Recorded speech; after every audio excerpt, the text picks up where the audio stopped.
Welcome to Roots, Routes and Voices, Stories That Shape America. I'm Clara Matonodze, your co-host and creator of the series. Every person you'll meet in this podcast has roots somewhere. A place, a language, a table they grew up at. And at some point, they chose a different route. To live, to stay, to begin again in America. What happened along that route shaped everything. And what they built when they arrived, whether it was a business, a community, lifestyles that didn't exist before they got here, that became their voice in this country. Those roots, those routes, those voices, this is what this podcast is made of. And I'm Brian Wright, Executive Director of Cincinnati Compass and your co-host. A quick note before we begin. The views and stories shared here are those of our guests and do not reflect those of Cincinnati Compass. We believe every voice has a place, especially when it shapes the future of our cities. We would also like to thank our hosts and sponsors who made Season 2 possible, thanks to the Marketer Collaborative and the Greater Cincinnati Foundation. Let's get into it. Hello, everyone, and welcome to Roots, Routes and Voices, Stories That Shape America, a Cincinnati Campus podcast. I'm your host and creator of the series, Clara Matonodze. And I'm Brian Wright, Executive Director of Cincinnati Compass and your co-host. The views and stories shared on this podcast are those of our guests and do not necessarily reflect those of Cincinnati Compass. We believe every voice has a place, especially when it shapes the future of our cities. Awesome. And Brian, so before we start, I want to ask you something. Sure. I always have a question for you before we start because I want to test how well you know our guests and the things that we're going to talk about. So when you think about the people that actually change a city, not the loudest voices, not necessarily the ones with titles, but the ones who are in the room and at a table, at the street corner, doing work quietly and consistently for years. Not that our guest was at a street corner, but you know what I mean. Mm-hmm. What do you think makes them stay? I think they stop thinking of it as staying. At some point, the city becomes theirs. They've put so much of themselves into it that leaving would mean leaving part of themselves behind. Yeah. And that's kind of like what our guest is today. You know, she's exactly kind of like that person. She came to Cincinnati as a student. She built a career, a family, a cultural institution, a festival, a movement. And just when you might think that she's done, she launched a new venture.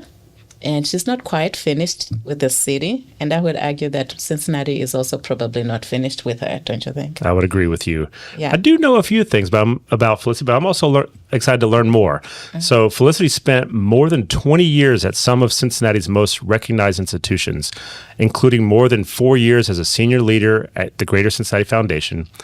At the same time, she was co-founder of the Cincinnati Moon Festival, leading the Greater Cincinnati Chinese Cultural Exchange Association, advocating for Asian American visibility and organizing her community when anti-Asian hate was rising across the country.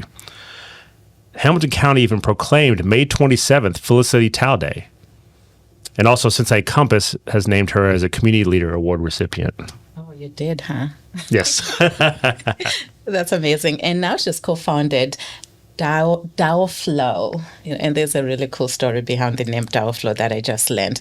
And this is her own consulting venture, doing the work on her own terms. I mean, Brian. I'm looking forward to it. Yeah. She's not slowing down. No, she isn't. So let's get into it. Well, welcome, Felicity. Thank you for having me. Oh, you're welcome. So Felicity, welcome to Roots, Routes and Voices, Stories That Shape America. I'm so happy that you're with us today. I'm very excited to be a part of this. Yeah, awesome. So let's start with your childhood. You know, as you know, Roots, Routes and Voices, we're about just talking with people who have now become American citizens. Mm-hmm. We talk about the roots of where you came from. Mm-hmm. We talk about the route that you took to come here, literally like the route. It could be, I got on a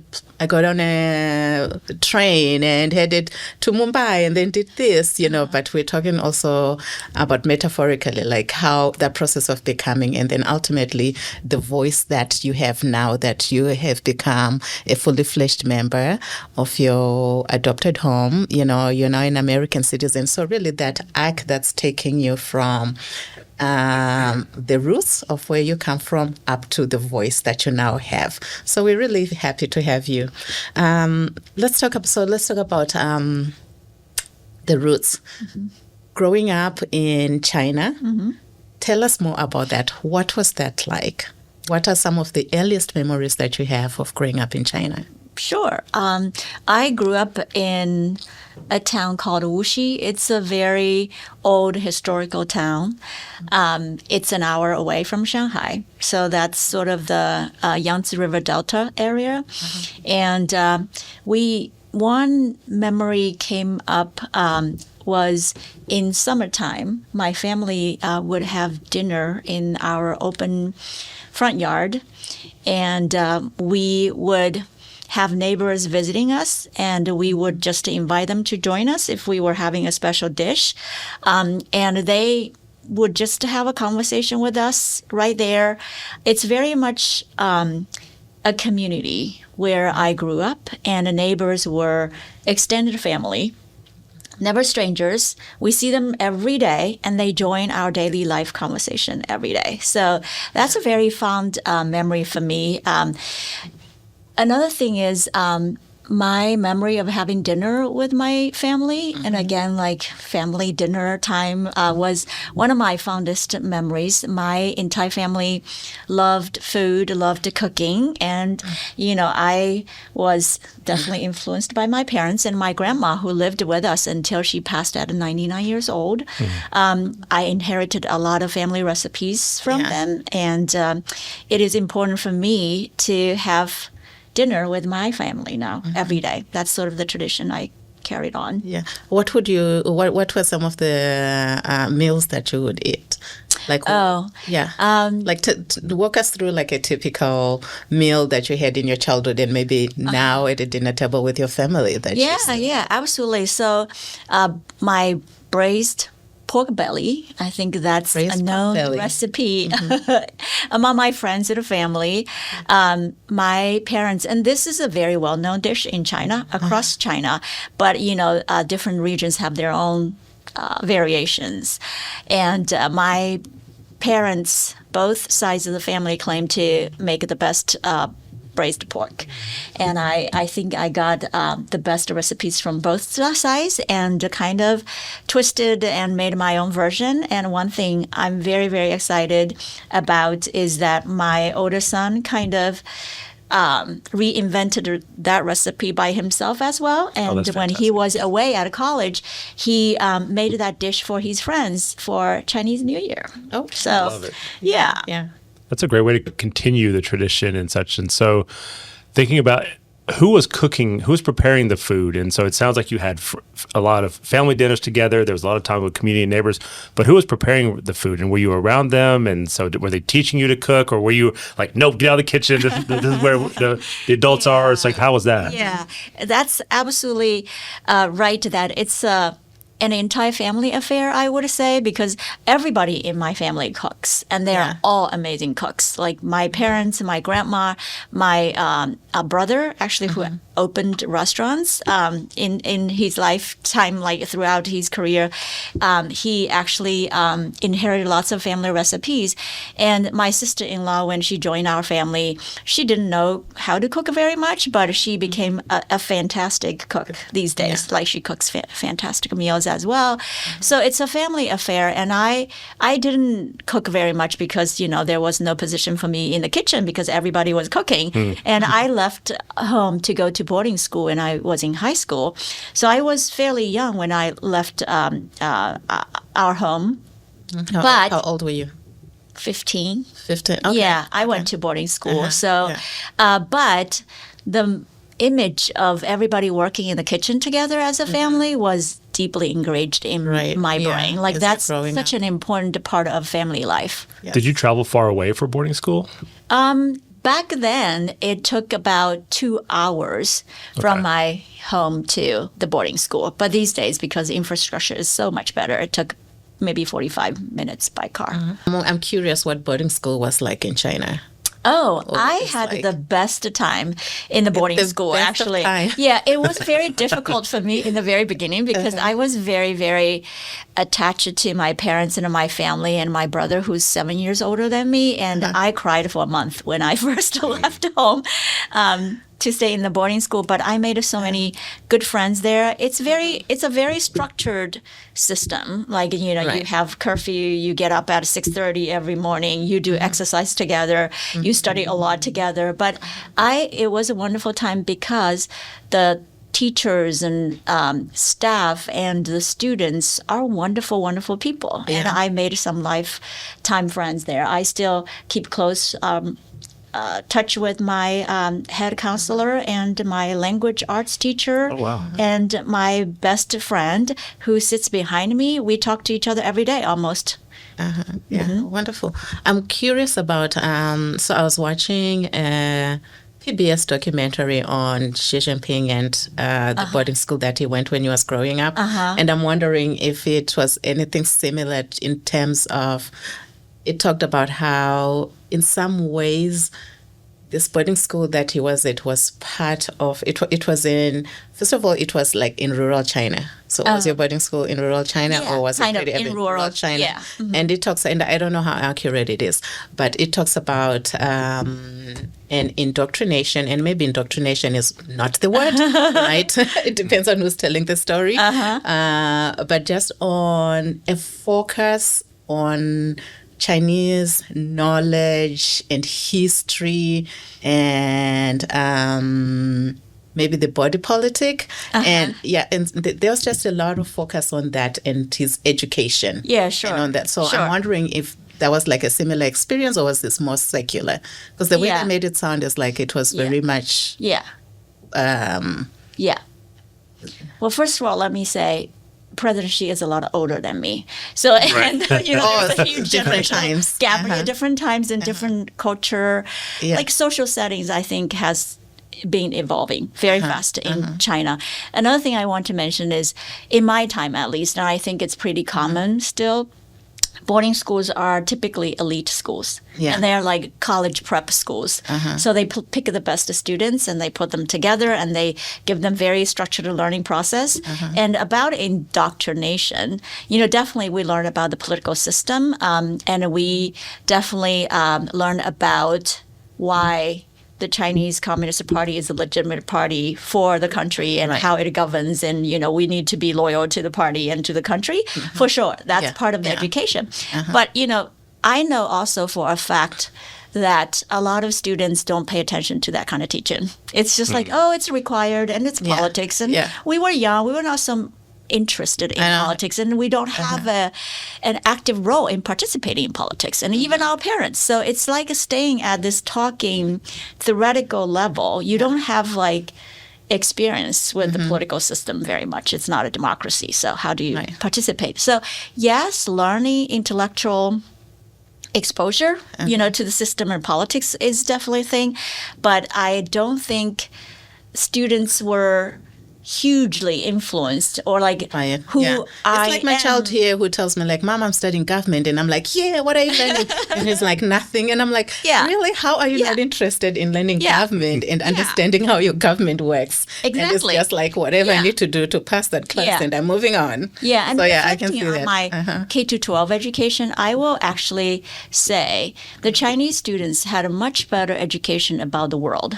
History, geography, politics, and all that. We learned about Cincinnati when I was in high school. Middle school. I forgot about that, like exactly when, but there was a chapter about Midwest, and Cincinnati was an important city. And we all know historically, Cincinnati is, you know, at the intersection of waterways and all that. It had a very important place in history. So we learned about that and P&G and all that, you know, global companies and So I knew about Cincinnati before I came. That's fantastic because you know, few people know how wide-ranging education is, because we like to think, especially Americans, we like to think of China as just like a single monolith of indoctrination, but no, not at all. Just learning about Cincinnati. How many Cincinnatians know about?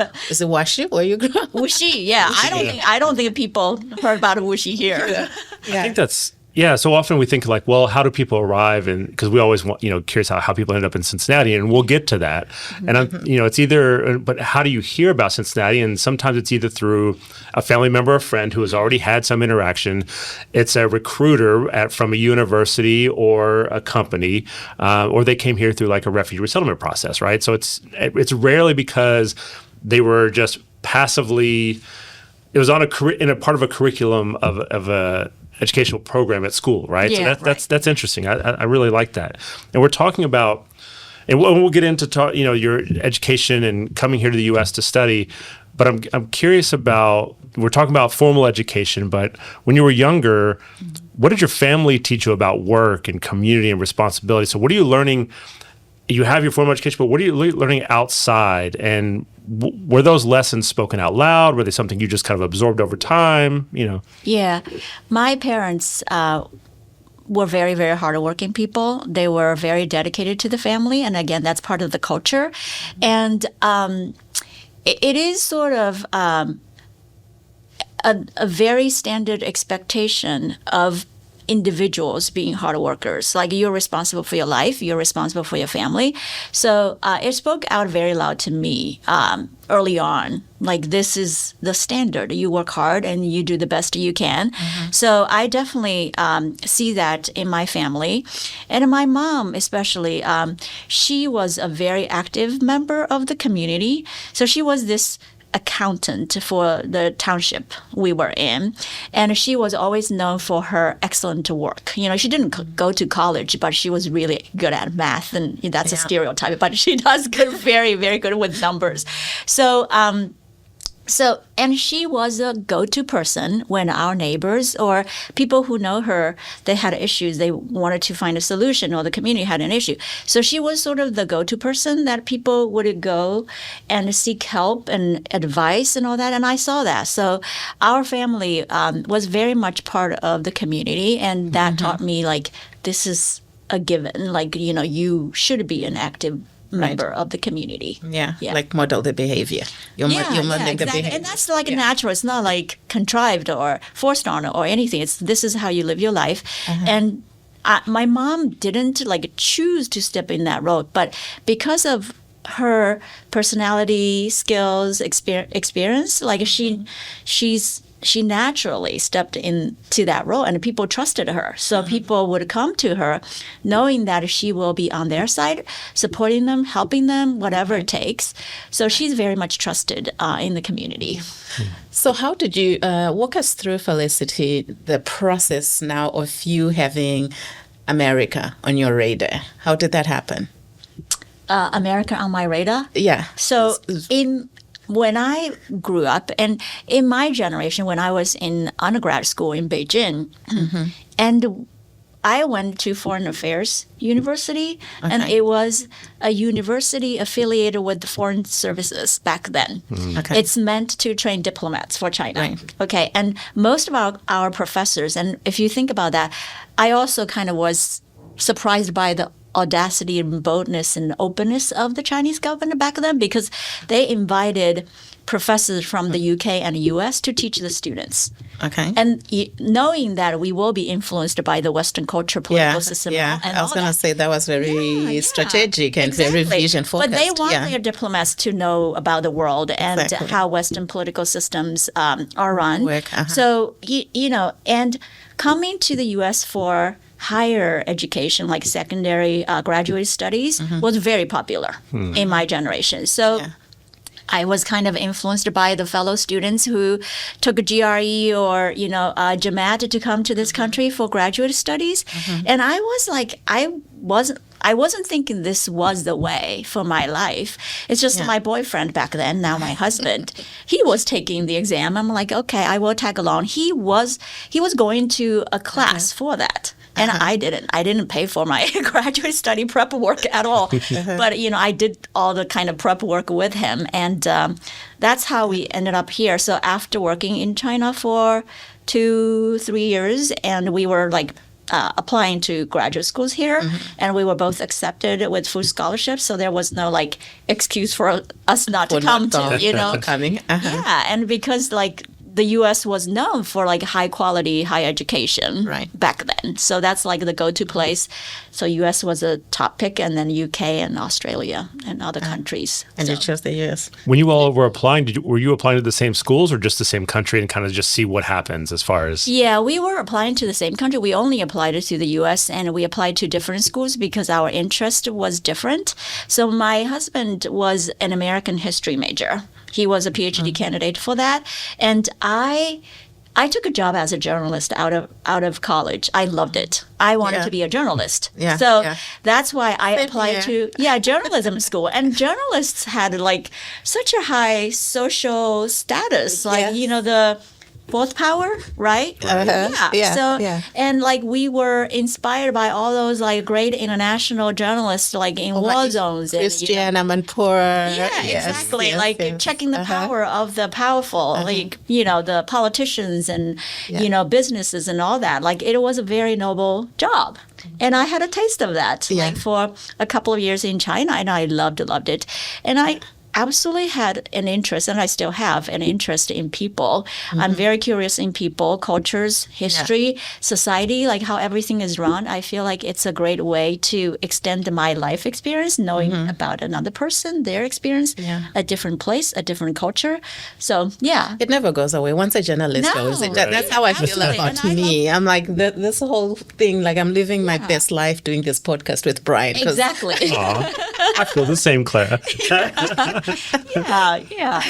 But you touched on a topic that Brian and I are always curious about people. When you mentioned you were applying to come to the U.S. with your boyfriend, do we want to touch? Sure. Do we?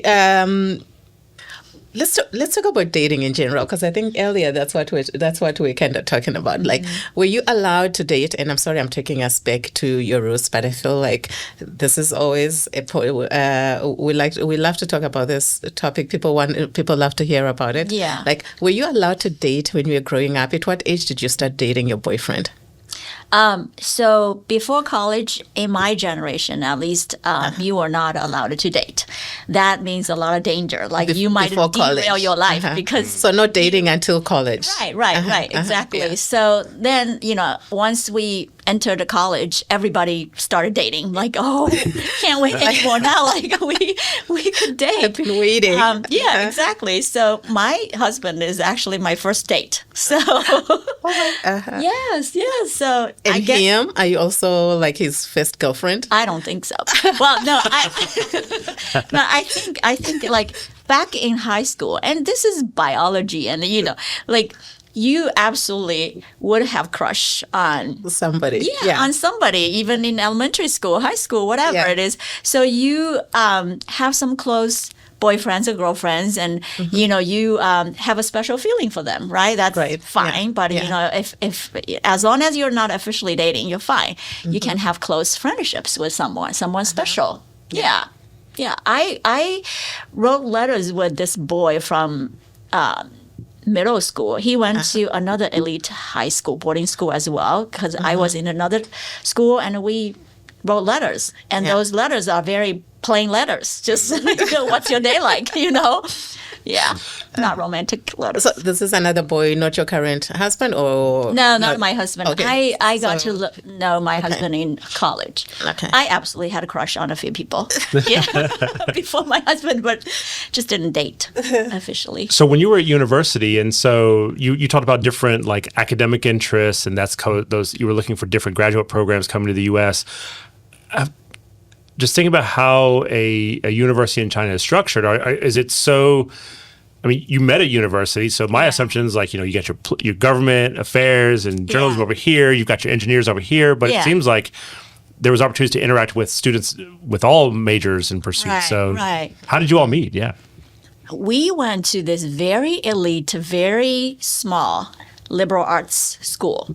And again, I would remind you, this school was affiliated with foreign services. So like the majority of students before us even went to serve for foreign ministries. And then in our time, half of them I would say one third. One third went to work for the government. One third went to the private sector, and it was a time multinationals were coming to invest in China. So a lot of people were employed by those global multinational global corporations, and one third of them went to graduate school in the U.S. and the UK. So that's pretty much where you went. It's a liberal arts school, and there's no STEM programs.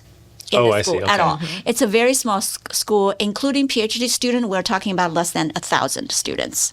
Oh, wow. So we know each other very well. In our entire class, we had about 82 people. Okay. We know every single one very well. We lived on the same floor, in the same dorm. Yes. Oh, wow. Yeah. Okay. And another note about dating, because people start dating and we're so eager to date. And before, when we just arrived on the campus, there was no door separating the boys section and the girls section. And then the school feels like, no, this is dangerous. So they put a door in between the two sections. And that door was broken down all the time. Sure.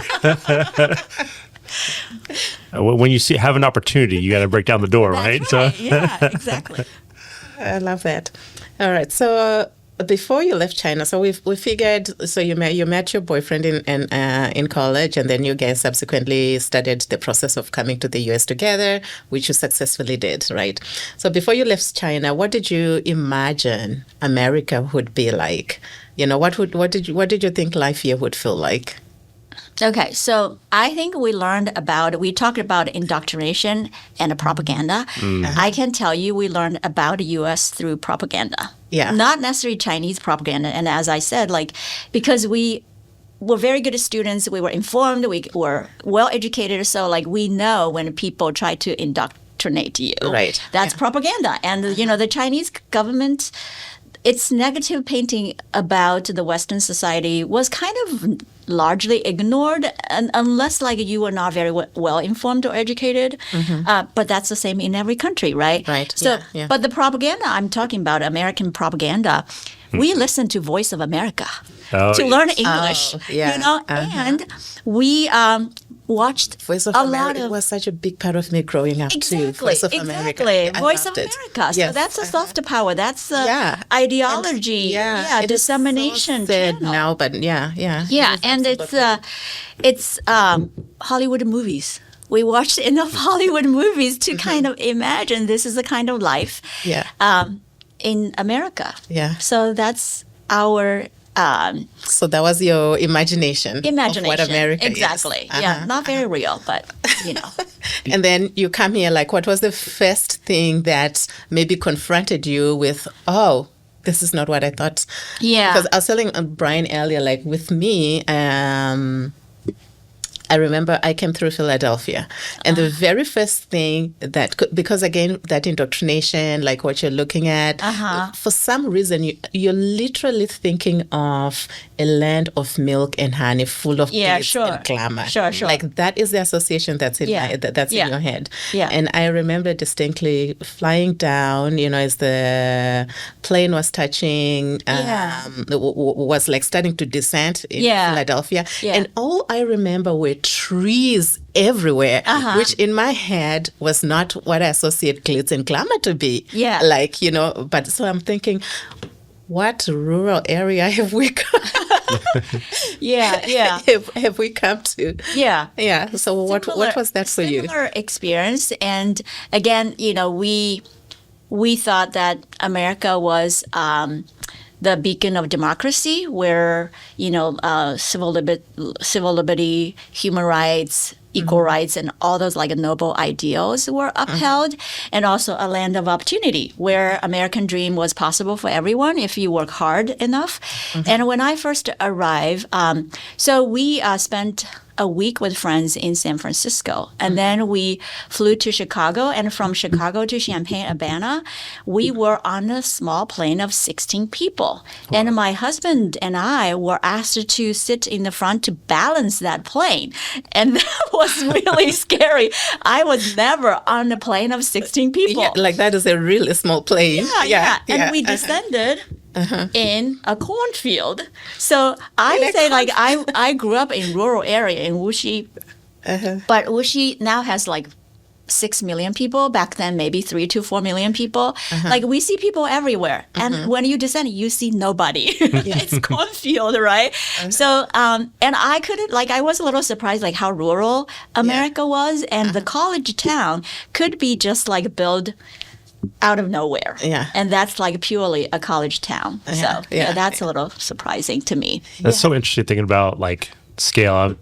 Earlier, Claire and I were talking about, just perceptions of the U.S. You mentioned like propaganda and films and such. And when I was teaching in France, a lot of the assumptions that the high school students had were that, a couple, like they always ask, like, have you seen Leonardo DiCaprio? Yeah. And I'm just thinking, do you understand like the size? I mean, France is a small country, right? And so in comparison to the U.S., I'm like, well, he's probably in New York or L.A. somewhere. That's about a 3-hour flight from where I lived at the time. And so their concept of like proximity and geography is a little bit different. Yeah. But you just noted that like when we think of a different perspective coming from China, where you mentioned a rural area at that time was 3 million. That's a major metro area, like here in Cincinnati. So that's a very different scale. Yeah, absolutely. Yeah, it's a totally different impression. And I can share a fun story of my father who came to visit us in Cincinnati many, many times. And the first time we wanted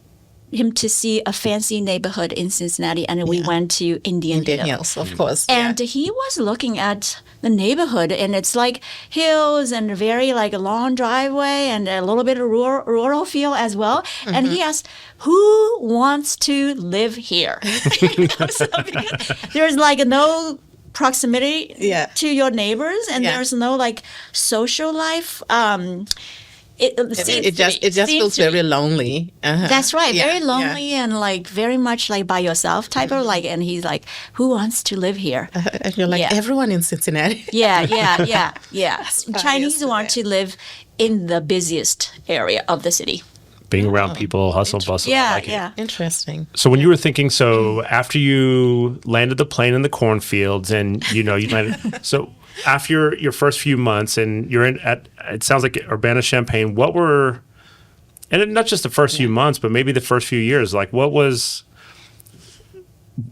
you learned and then what your experiences were, what were those differences and what would surprise you most in those first few months in the U.S. and what felt hardest, what was unexpected, Yeah. And were you married at this point to your husband, or you were still dating? Before coming to the U.S. You married before you came? Okay. Yeah, we were married young. So you're both having the same experience. Yeah, exactly. So I think that was the first time I left behind everybody. So isolation and loneliness was very, very hard. I had a roommate, but she's very busy as well. So I enrolled into a very intense 12-month nonstop graduate program.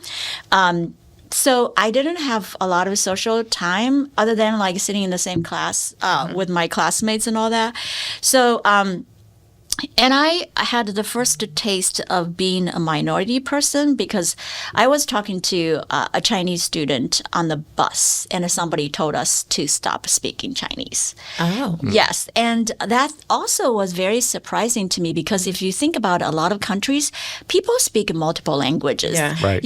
India has like 50 official languages. And Which China, year is this, Felicity? What? Which year is this when you guys came? 1999. 99. Okay. Yeah, okay. yeah. So, And again, like there was debate about speaking Spanish in this country at that time as well. Yeah, I remember. And I was like, what's the big deal to speak a different language? It's a privilege to speak a different language because it exposes you to a different culture, different people. And again, to me, that's like such a privilege and such an advantage. And in China, where I grew up even, there are 4 like major linguistic systems in China. And in my hometown, even like a few villages away, people speak a different dialect. Yeah. That's very common. And you just learn to understand them. And it's not hard when you were a child and exposed to multiple languages. Yeah. I went to Singapore for business one time, and it's so common for people to speak 3 to 4 languages on a daily basis. And, it allows you to interact with people from It does. I remember that. I remember remember that also surprised me that America was having a debate about what language to I speak. know. That's one thing that I It's totally very- it felt like it came out of left field because Yeah. I just never imagined that. Yeah, it's very. I imagined the U.S. as a very open society where people can be different and you can choose to be who you are, which is not necessarily the idea in China. But then when you see how conformed like everybody is, there's like a standard, there's a conformity in popular culture. It's very surprising. However, I should say, like, I had a wonderful experience at UIUC. Like, I feel like the program was really good. Professors are really good. So some familiarity is like I see really hardworking, aspirational students and professors. So I fit right into that environment. And what were you studying there? Journalism. That's right. That's Yes. right. So that, I was confused. I'm sorry, between whether that was studying in Beijing or here. Yeah. Yeah. Did you ever face any pushback when you're coming here and you're studying journalism? No, I don't think No? so. Okay. And it was, so in the 90s, China experienced a really golden age of journalism because the government, the Communist Party, they were like all opening up the door, and it saw the benefits of attracting global companies to the U.S. and they wanted to go out and invest in other countries as well. And they know they need the talent who will speak different languages, know different cultures, and all that. And the journalism as well at that time.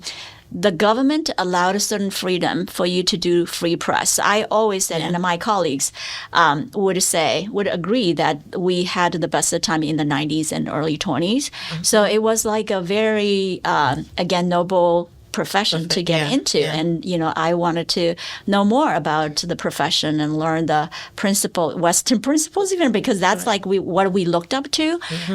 We want to have Western-like press in China as well. See, I was told to change my major because it's like no one in journalism looks like you. You have to change your major like this.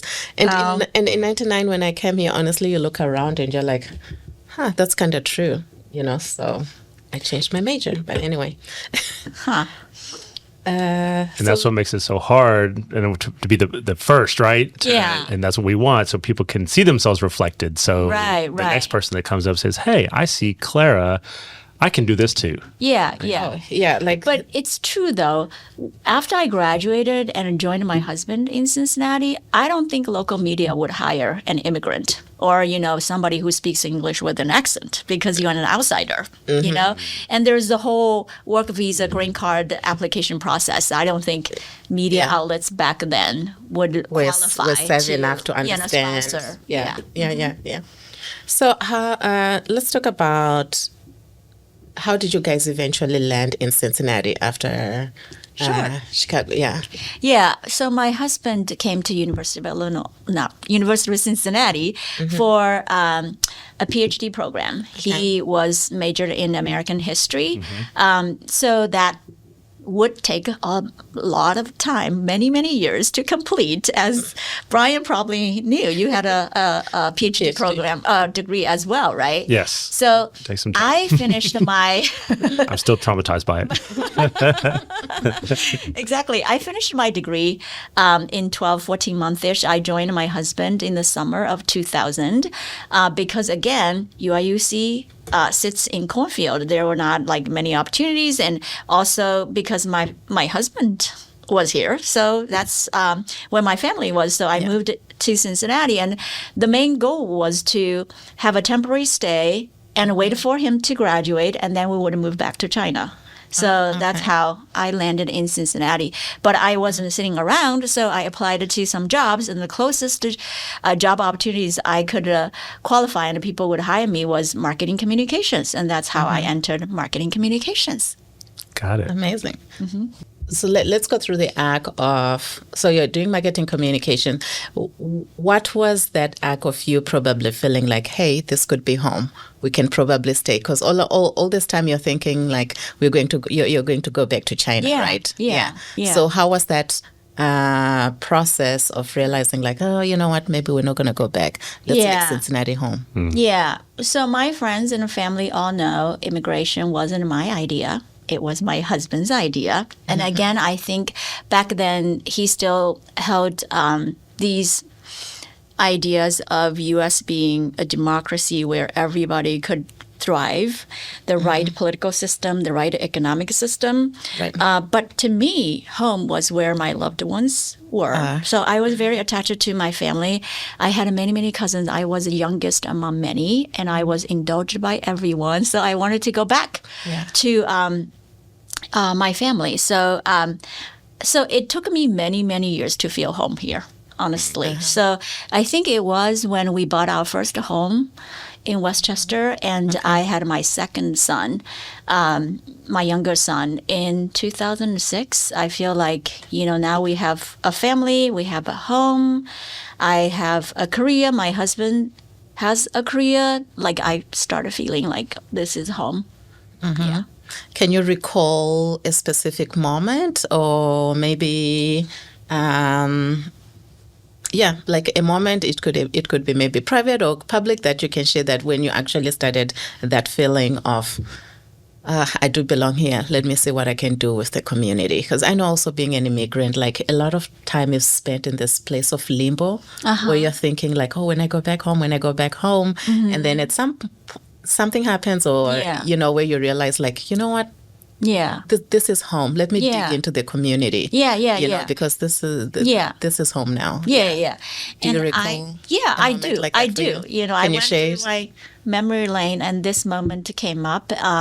So, as I said, because of my mom's role in the community, me being active in the community is like given, like you should. Right. And my community back then is small, which is the Chinese American community. It evolves around the Chinese school, Chinese church, and all that. And I have been volunteering for both organizations for many, many years.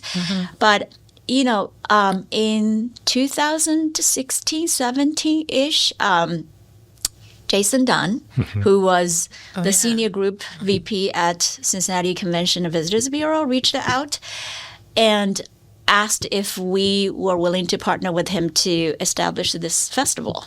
And he was talking about... Which festival was this? Moon Festival. The Moon Festival. Yeah. Okay. And he was saying that if you look around, we know the Asian community is here, but there's no visibility of them. Like, you don't see them on billboards, you don't see them in public squares. Like, they are invisible, other than maybe they're working at P&G, UC Children's Hospital, but they go home, like, straight from their workplace, and they don't have visibility in public square. And I was like, this guy knows something. Yeah, very, very true. And he's like... I'm actually thinking back, to like... Yes, he's absolutely a visionary, and he is, like, very, very genuine in believing diversity, inclusion, and equity. And he lives the values. So he will say, like, let's do this. And, we want to welcome everybody. We want to make Cincinnati a multinational, multicultural destination for everyone, visitors and residents and all that.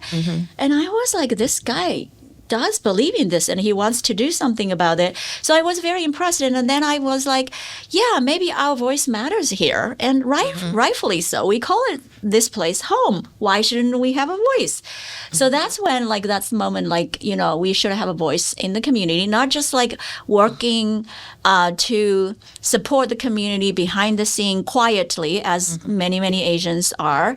So yeah, that's the moment when we had those conversations with him. Yeah. That's great. So at the time when Jason reached out, had you already established the Greater Cincinnati Chinese Cultural Exchange Association? No, that's the result of the conversation. I see. So that came out afterwards. Yeah, I see. I thought that the GCCCEA came before. No. and then at the time Jason reached out, and then the Moon Festival came. Okay. That's okay. Because he suggested we should have a nonprofit to do this. The nonprofits I was involved at that time was Chinese School, Chinese Music Society. Sure. Yeah. Okay. Which is great. So you're talking about, you formed this nonprofit entity to be a platform to elevate the voice of the Asian community, particularly the Chinese community here, to have a platform for a cultural festival, to bring the community together, but also to kind of showcase to others that, hey, we're here. Yeah, and absolutely. And which is great. And so at the time, I think we're getting close to a break. I was going to say, let's take a break before we get into that question, because then we can focus on the voice afterwards. Sure. Okay. Sure. All right. A word from our studio home this season. Roots, Roots and Voices records at the Marketer Collaborative at 15 East 14th Street in Cincinnati. It's a space built for people who believe that creative work and meaningful work belong in the same room. We do too. Schedule your tour at themarketercollab.com. Hello, everybody, and welcome back. We're having a great conversation with Felicity. And so before the break, we were talking about building your nonprofit and the Moon Festival, which is great. It happens on Fountain Square. It's a wonderful event that brings community together. You talked about arriving here in Cincinnati with you and your husband and your studies, and you entered into the corporate sector here. And could you talk more about that experience and like what were you doing there around building, community and talking about representation in your corporate world and what you were doing? So Sure. So I was hired as content manager at that time by CBTS, which was a subsidiary of Cincinnati Bell. Okay. So I was a little surprised, actually. I was hired. When I entered that environment, I didn't see many Asian faces at all. But I will say Cincinnati Bell has been, or Alta Fiber now, is a very dedicated local brand that is committed to supporting this community as an employer and as a good neighbor. We are there to volunteer with community organizations. And, back then, at least, we had a unique, unheard of benefit of 5 paid volunteer days. Every employee could use, and I use it all. So, and we always volunteer together as an organization. So we have a community day. So that sense of like, we do business here, we support our employees, live, play, work here. That was a very important value I identify with at Cincinnati Bell and CBTS.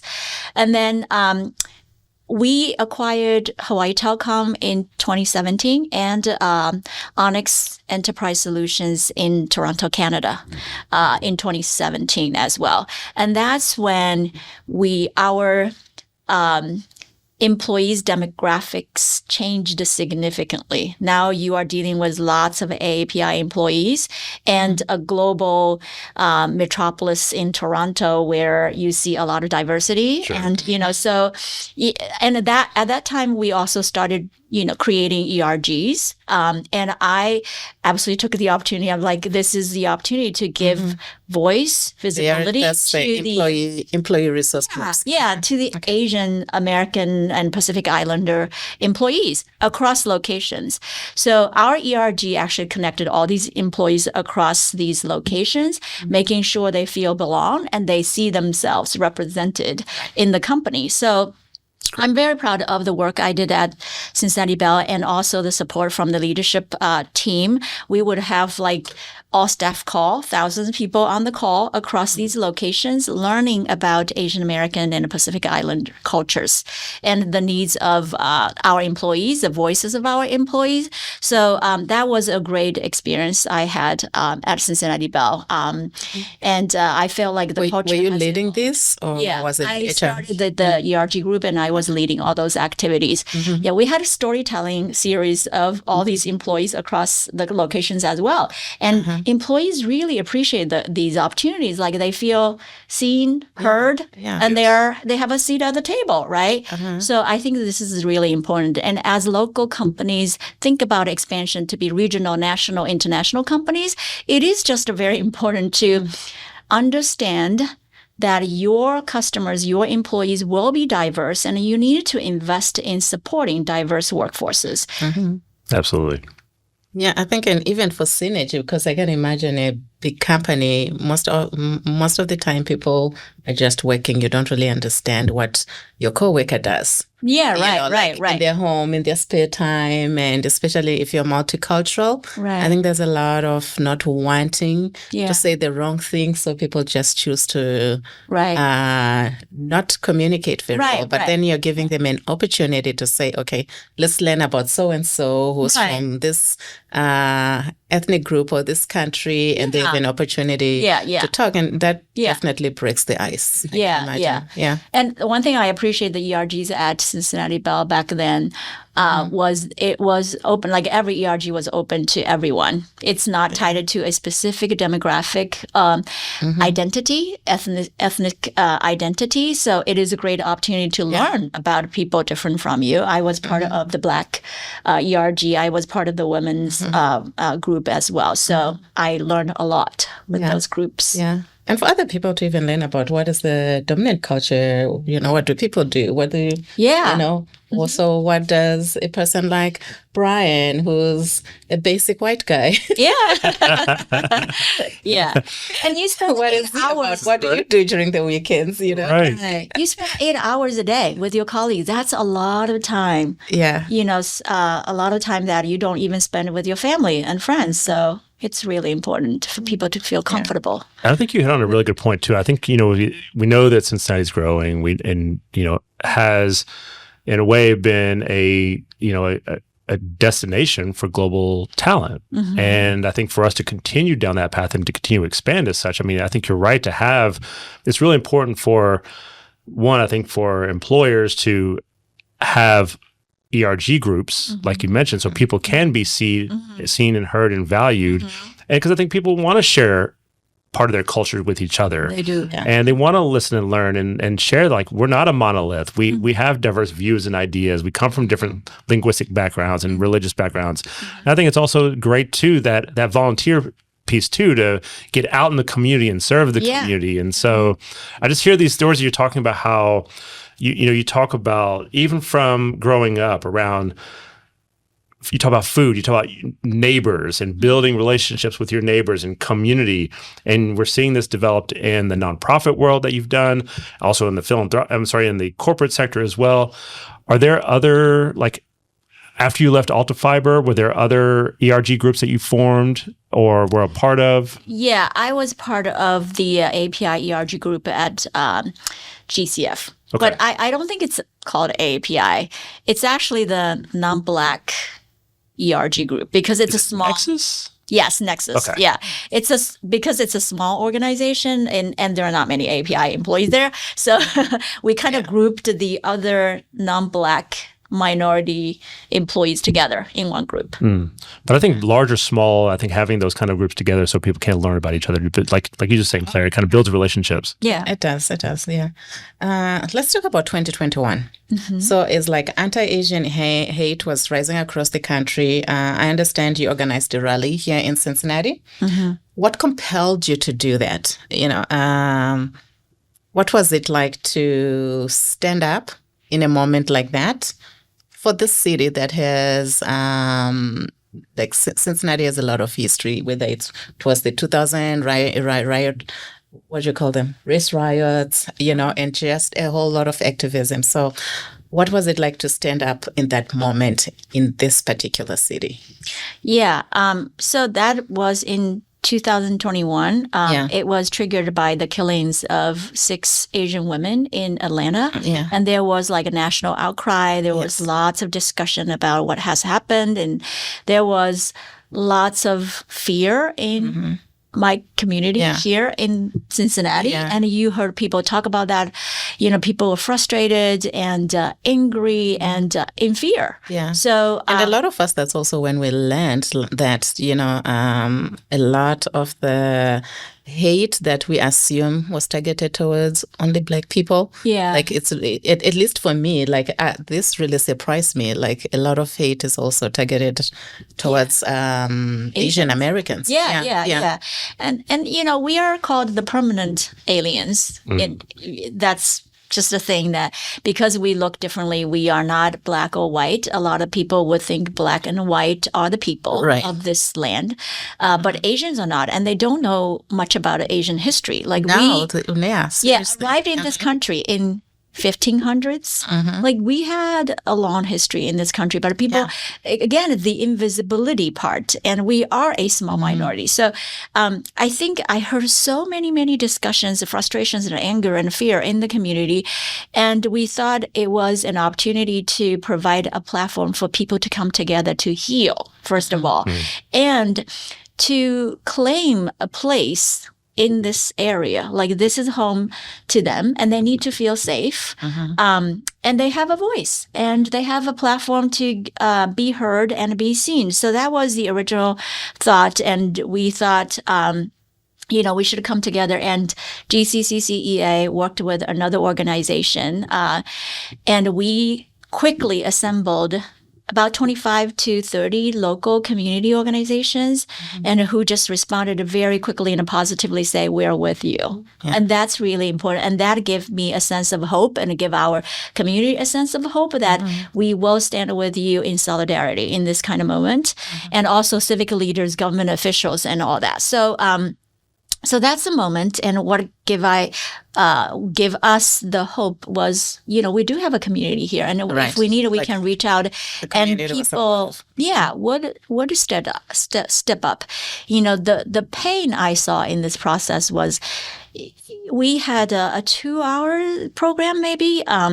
There was a long line of just the citizens from the AAPI community, from all walks of life, and they literally wanted to speak their entire life's experience. Like they wanted to share their stories, and we were running out of time, and I just hated to cut down anybody, but I just saw how much we desire that platform to have a voice, to be seen, and to share with the community. So it was painful for me to see this long line of people, and how long they have held the fear and frustration inside. They just don't have a platform. Do you feel like that? I mean, that's really powerful. And thinking about the platforms you establish, both in the public and nonprofit, but also in the corporate world. Do you feel like that is a ever-present process of there's that desire to I need to share my story. I too have been harmed. But also I too have a solution, and I'm a builder, I'm a creator. But do you feel like that process of there's always an element of healing that is present there? And you really kind of laid it out, from healing to having a place where you feel like you belong, to having a voice. But that's a long process that doesn't happen at one time. Do you feel that that's in each aspect of the work that you do? And I didn't think this process would happen. It was not intentionally designed by me, So it just happened. Starting as a volunteer, I got connected with many community leaders and organizations, government officials, business leaders, and all that. So it all kind of came together after volunteering for 25 years in this community. But this is also my message to the AAPI community members, especially the younger generation. You can't sit there and wait for this community to be built for you. You have to voluntarily participate in this process, and knowing that it doesn't happen in 24 hours next year even, right? You just have to put in time and have the faith that it will happen when enough people from the community step up and do the work. Soak in the people. Right. So what ways do you see, what opportunities are there for youth to get involved in getting engaged? I'm glad you mentioned that. So that's also why in about a couple of years after we established GCCCEA, we started a youth program. Because, I have kids, and I saw, especially during the pandemic era, the Asian American youth struggled with their identity. Their identity or heritage culture wasn't portrayed in the most positive light. And they almost didn't want to be associated with it, or they were really debating this hyphenated identity as Asian American. What does it mean? Am I American? Am I Asian? Am I, So I saw that struggle in my kids, and I saw the struggle among the kids of my friends. So I wanted to give them, again, a platform to recognize their identity, celebrate their identity, have this bond with their parents and grandparents, and feel grounded and rooted, and say, even if I'm different, I can be rooted in this community. I can call this community home. I contributed to the diversity and the beauty of this region. So that's why GCCCEA Youth was formed. And they had 3 pillars: storytelling, like this. So they had a podcast. Okay. They have the food portion as well, because food is the love language of Asian Americans. Everybody. So a lot of these kids actually can cook very, very well, and they put together a book. Like, we officially published the book, and it's called Our Family Kitchen. So it's like recipes from family, local AAPI families and restaurants. And the kids had the connection with their family and local businesses through this exercise and learned about their culture. It was a beautiful project. And then we have performing arts. Like, we have artists and we have all kinds of talent among the young people. That's great. How do you get Our Family Kitchen? How do you get Our Family Kitchen? So right now we're in the process of merging our digital presence with Asianati. As you know, GCCCEA and Asianati merged to build a more sustainable and a stronger community organization for API. But the book is available on gcccea.org still. And I figured at some time when we merge the digital presence, you will be able to get it from Asianati's website. But always reach out to me. I can get you the books. I have cases in my home. That would be good. Great. Well, I can see why Hamilton County proclaimed May 27th as Felicity Tao Day. That is so much you're doing, Felicity. How do you sit with that? What does it mean to you, to your family, and the community, this honor from the city of Cincinnati? Yeah, sure. Yeah. I was definitely humbled and honored. I did not expect it. But I feel like I was probably one of those most active volunteers in the community. So that's why Hamilton knew about me. And at the same time, I felt I did not deserve it because I was not the only volunteer. And as I said, there are many, many people who volunteered alongside with me. And they were even doing more work, quietly, but they were not they didn't attract attention of the government or media or whatever. So I felt a little bit unsettled by that feeling. Honestly, I felt like I didn't deserve it individually. It really belongs to all the volunteers in the community. But absolutely, it was, I'm thinking from a recognition perspective. I hope that this region's recognitions, either from businesses or community organizations or government, should highlight more AAPI volunteers and community leaders. We are not doing enough there. Yeah, absolutely. But I think you definitely deserve it. You are helping organize. Yes, there are a lot of volunteers, but it takes the one person, right? Who's brave enough to say, let's do this, and then others come behind. Right. Otherwise, we're all just waiting for somebody to do it. Right. Somebody has to do this. Someone, Yeah. So that person who stands up and goes, okay, I'll be the one to do that. Yeah. Then everyone rallies. So, don't sell yourself short. I think you deserve it. Thank you. And so, I think you're right. I think having more recognition through formal, whether it's, designating a day, to recognizing an organization or individuals, and then also helping elevate those leaders and creating those pathways for folks to become leaders. I think your work with the ERGs, where people feel welcome here, nonprofit work and volunteering so they can build their social capital. I think that's really great to help people, help the API community be seen and heard and respected and recognize that people are coming here to build, to grow, to innovate. Right. But also that there's people have been here, the API community has been here for generations, right? Are deeply woven in the fabric of the region, right? And the country. And when you touched on that.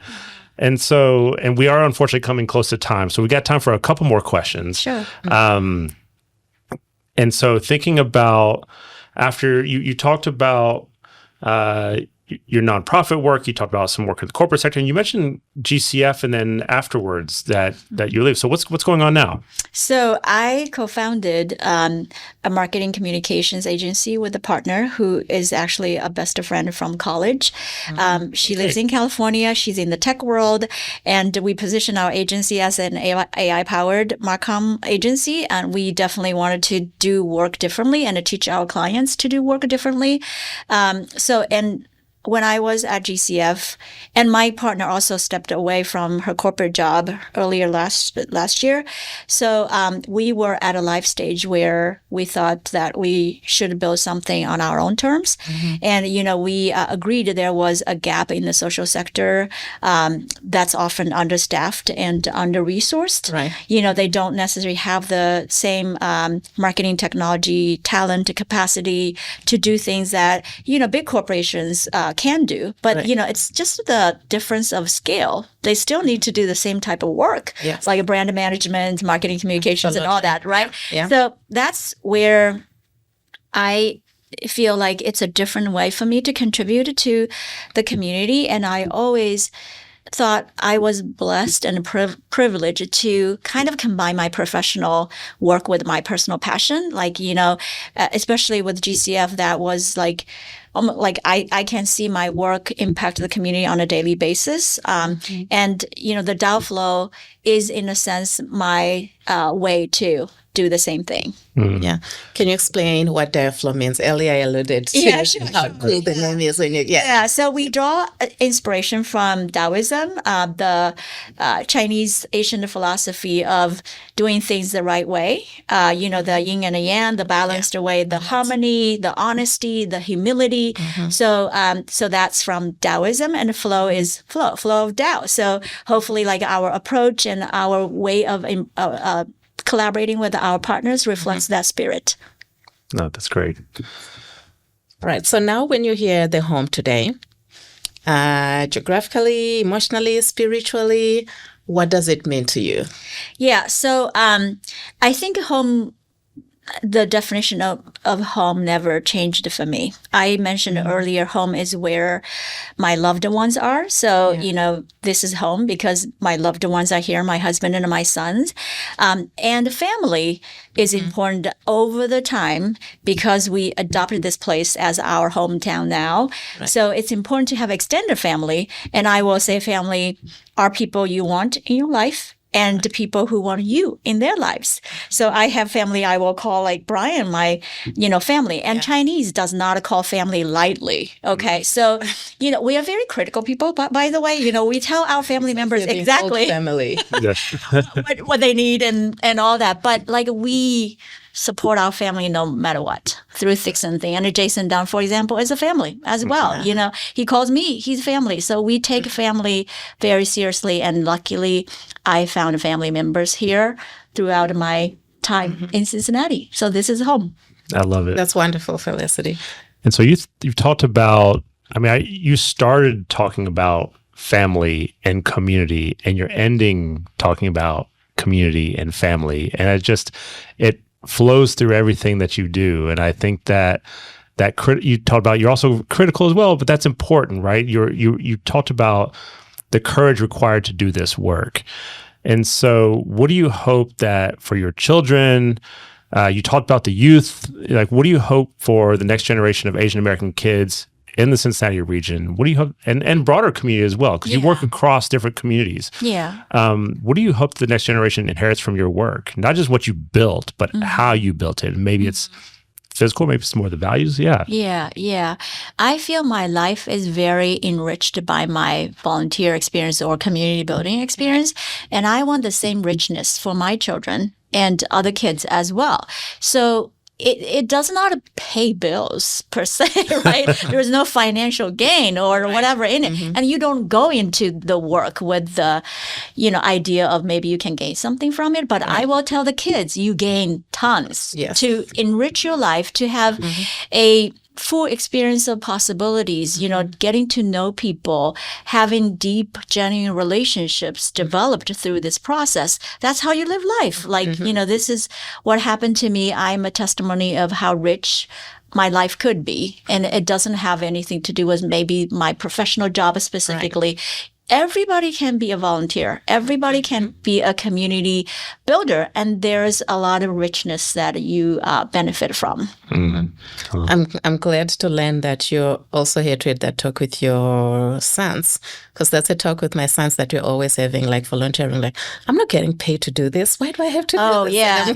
I grab my kids everywhere. I was thinking about this rally we went to support this family in Fairfield School District, and my younger one was too young at that time, but Teddy, my older one, was old enough to understand the power of community. And that's what he literally told me. Today, I witnessed the power of community. Yeah. And my younger one, like, he's still, he went away to college at the OSU, but he's still helping out Asianati, like even remotely. This semester, he was in town doing an internship.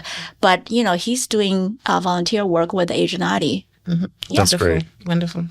Now, if let's talk about, like Brent says, we're coming close to an end, and we always want to close the segment with asking you questions about the past, the future, you know, at the same time, and just really try and showcase, you know, this journey that you have. Now, if a new immigrant was to arrive in Cincinnati tomorrow and listens to this episode, what is the one thing that you most want them to hear? I will tell them not to feel excluded or shy or intimidated from engaging with people out of their comfort zone. You know, even me, you can tell, like, I'm pretty outgoing. I'm pretty, you know, I could put myself out there, but I wasn't like this when I first arrived in this country. Yeah. You know, the Chinese culture, there was certain standard for women and all that, you know, but I just feel like there's no other way. If you come to a different place out of your comfort zone, you need to take the initiative to reach out to build a community, your own circle. So that's what I will tell them. Don't just like stay in a like immigrant concentrated church or community school or whatever. Reach out. So now I'm wondering, so if you could give your younger self, you know, the version of yourself that just arrived here in the U.S., if you could give her a single sentence, what would that be? A word of advice, or? I will say you are valued. You have a lot to give, and your life potential is limited by yourself. So go out and seek. I love that. Your life potential is limited by yourself. So go out and seek. I'm going to tell that to myself. Great So advice. thanks for sharing that. No, right? Not to self, Brian. Right. To self. And what would you call this episode if it were a chapter book? You know, I talked about home, family a lot, community. I feel like my whole journey here is finding home. So finding home, a journey of uprooting, searching, and belonging. And belonging. Very close to what we had in mind for the title, right? Right. So you're spot on. You're spot on. All right.